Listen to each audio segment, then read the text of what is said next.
Hello les passionnés de déco, on se retrouve dans cette nouvelle vidéo pour commencer les vidéos de fête de fin d'année de Noël. Je suis très contente de vous retrouver. Alors, comme tous les ans, j'ai réfléchi à la couleur que je voulais dans la déco de Noël et du coup, j'ai été chercher un petit peu l'inspiration. En tout cas, on va décorer la maison ensemble, mais c'est pas le sujet de cette vidéo. Aujourd'hui, je vais vous partager cette idée de thème de Noël, des choses qu'on a vu pas mal justement pour 2021, des choses plutôt tendance, mais vous allez voir aussi du traditionnel. Si c'est la première fois que vous venez sur cette chaîne, et bien déjà bienvenue, n'hésitez pas à vous abonner parce que je vous prépare de très belles surprises pour le mois de décembre. Je m'appelle Nathalie Évrard, je suis architecte d'intérieur et la fondatrice de l'agence Bottes Secrètes que j'ai créée en 2012. Ce que j'aime avant tout sur cette chaîne, c'est partager des conseils déco pour à votre tour relooker votre intérieur. J'accompagne également les décorateurs à lancer leur activité et surtout à faire grandir leur activité. N'hésitez pas à aller regarder dans la barre d'infos justement si vous souhaitez travailler avec moi. Je propose notamment pour les fêtes un relooking déco d'une pièce que vous pouvez offrir ou vous faire offrir, ou si vous avez envie de relooker avant les fêtes. Et également, je le rappelle pour les décorateurs, que vous pouvez profiter d'un appel avec moi pour répondre à toutes vos questions déco. C'est vrai que quand on est en fin d'année, on adore faire le bilan de l'année et puis voir ce qu'on peut mettre en place pour l'année suivante. Donc cet appel peut vous aider justement pour bien terminer et bien commencer l'année prochaine. On va passer tout de suite sur mon ordinateur pour vous montrer les ambiances déco. On va commencer par parler du Noël kitsch. Donc c'est pas du tout un jugement, ça peut vraiment être un parti pris en décoration.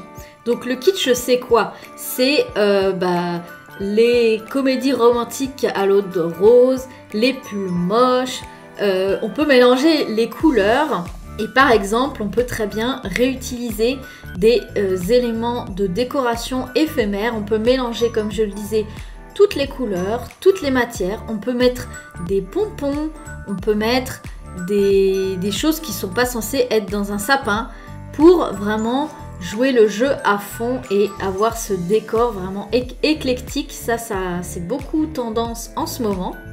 Et aussi dans le kitsch, c'est, comme je le disais, d'accrocher des choses qu'on verrait pas forcément. Donc il y a beaucoup de petites figurines aujourd'hui qu'on peut trouver dans les magasins en décoration de sapin de Noël. Donc n'hésitez pas aussi à vous faire des petits clins d'œil et d'accrocher des choses que vous aimez bien. Pour ce deuxième thème, c'est le thème de Noël en blanc et or. Ce thème-là, c'est vraiment un intemporel. Ça se marie très très bien ensemble. Ce qui est bien aussi, c'est qu'on peut réutiliser les éléments d'une année à l'autre parce que ce sont des choses qui se marient très bien avec d'autres couleurs et aussi pour donner un aspect vraiment cocooning. C'est très joli et moi cette année, je vais mettre du doré dans ma déco. Troisième thème, c'est New York. Alors, je sais pas pour vous, mais pour moi en ce moment, j'ai une fascination pour les décors de Noël à New York. Et du coup, je me suis dit, une des tendances, c'est justement le Noël dans une grande ville avec les décorations démesurées, les décorations plutôt traditionnelles. Et aussi, ce que j'aime bien, c'est cette référence aux grands et beaux hôtels. Quelque chose de chic, quelque chose vraiment très américain, je dirais. Et cette référence justement à la ville, de mettre des décorations dans sa maison, de profiter des fêtes de fin d'année en famille, en ville. J'aime beaucoup cet esprit-là. Autre tendance, c'est le Noël à la campagne. Avec tout ce qui s'est passé, les confinements, etc., les gens ont beaucoup loué des gîtes pour familles nombreuses à la campagne. Et on a cette inspiration justement avec les pierres apparentes, les briques, les poutres apparentes, les matières chaudes, les cheminées, etc. Et on a vraiment ce mélange de blanc, de lin, d'objets de décoration aussi, voilà, comme la vieille luge ou les paniers. La déco de Noël à la campagne, ça marche à tous les coups. c'est vraiment très joli. On peut utiliser des pommes de pin. On peut évidemment mettre des sapins, des décorations partout dans la maison, avec les cuisines ouvertes, l'entrée. Tout ça, ça participe justement aux festivités. J'aime beaucoup l'idée de décorer un escalier, s'il y a un escalier. Ça met tout de suite l'ambiance dès l'entrée. Autre décoration traditionnelle, et bien évidemment, c'est le Noël traditionnel en blanc, rouge et aussi des touches de vert. Donc ça revient tous les ans. C'est vraiment les couleurs de Noël, du hou, du sapin. Et le rouge permet justement de faire ressortir avec le vert parce que le rouge et le vert sont des couleurs complémentaires. Et on retrouve aussi cet esprit maison de famille avec du bois brut, des meubles en bois tourné, des meubles anciens, des objets de décoration, des anciens jouets, des manuscrits, des choses comme ça. N'hésitez pas vraiment à rajouter des petits éléments de décoration qui font Noël, mais qui ne sont pas trop kitsch, pas comme le tout premier thème. Et on a beaucoup de d'utilisation de matières naturelles, beaucoup de lin aussi, et ça se marie très bien justement avec une ambiance déjà cocooning, avec le vieux miroir, avec le petit tabouret en bois. C'est très facile en fait quand on a une maison déjà de charme, de venir compléter sa décoration de Noël. Et n'hésitez pas aussi si vous avez une belle entrée, justement de mettre l'accent sur l'entrée, de venir la décorer et d'en créer un bel espace dès l'entrée dans la maison. Ça c'est la collection Maison du Monde de cette année, où là on a vraiment, comme je le disais, le Noël traditionnel. Et ce qui est très intéressant aussi à réfléchir si vous invitez du monde pour les fêtes, c'est d'harmoniser son sapin avec sa table. Comme ça fait tout de suite un très très joli décor. Et là, quand vous avez une pièce ouverte, tout est harmonisé. Les rideaux, la cheminée, les bougies. Pensez-y parce que ça tout de suite, ça fait vraiment un très bel effet dans sa déco. Autre thème qui est le nordique, principalement en blanc, bleu ciel plutôt et argenté. Et aussi l'utilisation du bois blanchi, du bois blond.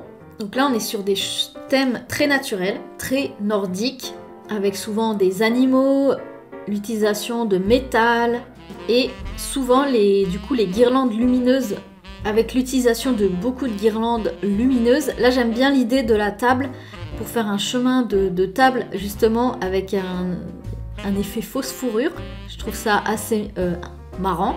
Tout ce qui est fleurs de coton aussi, c'est très joli. Là, on a vraiment un intérieur scandinave avec le bois clair, le mobilier un petit peu arrondi design, les vases. Donc là, on voit que la déco aussi, elle se marie très bien avec l'univers justement de la pièce.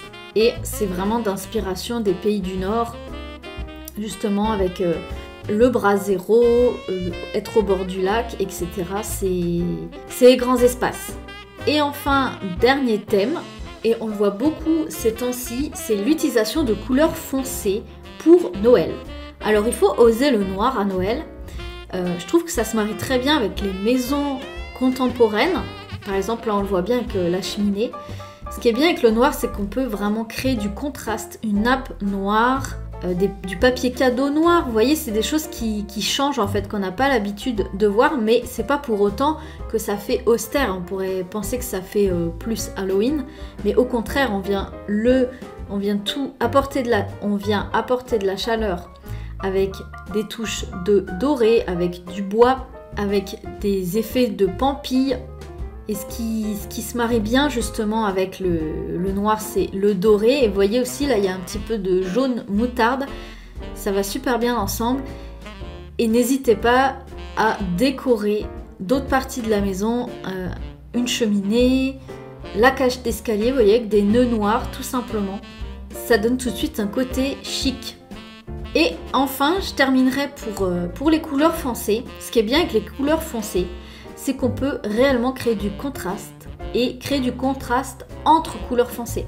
Par exemple, sur cette table, on a une table violette qui va très bien avec le bleu comme ça, un peu pétrole. Et vous voyez que là, par exemple, avec la grenade, ça fait tout de suite ressortir les couleurs avec l'eucalyptus, avec les figues. Donc ça c'est vraiment des décorations qui changent, qui se marient très bien ensemble et qui créent de jolis jeux de contraste, et aussi pour créer justement cet univers un peu flashy finalement, c'est d'avoir une toile de fond noire. Donc que ce soit une nappe, que ce soit un mur ou alors un set de table, et de venir jouer avec des couleurs plus foncées. Donc, après il faut oser le foncé, mais il y a vraiment de très belles choses à faire et c'est une grande tendance cette année. J'espère que toutes ces idées d'inspiration vous auront plu. Dites-moi en commentaire quelle ambiance vous avez préférée. Je suis curieuse de savoir. Alors, du coup, mon sapin de Noël cette année, ça va être sur le thème de doré blanc, et aussi je vais mettre un petit peu de violet parce que oui, je suis dans ma période de violet. J'adore porter du violet en ce moment, je sais pas pourquoi, mais ça m'inspire beaucoup, et du coup c'est vrai que j'ai commencé à regarder un petit peu ce qui me restait en décoration de Noël et j'ai vu que j'avais pas mal de petites touches de violet. Donc je vais faire ça cette année. Je suis très contente de démarrer ces vidéos et comme je vous l'ai dit, je vous prépare quelque chose là pour le mois de décembre. Ça va pas être des vlogs tous les jours, ça va pas être un calendrier de l'Avent, enfin vous allez voir, c'est juste énorme. J'ai jamais fait ça sur ma chaîne. J'espère que vous serez au rendez-vous parce que j'ai tellement hâte. Donc n'hésite pas à t'abonner, et puis si tu veux relooker ton intérieur par toi-même, n'hésite pas à télécharger le guide 7 étapes pour rajeunir son intérieur. Comme je dis toujours, il n'y a plus qu'à, et à dimanche prochain pour la nouvelle vidéo déco.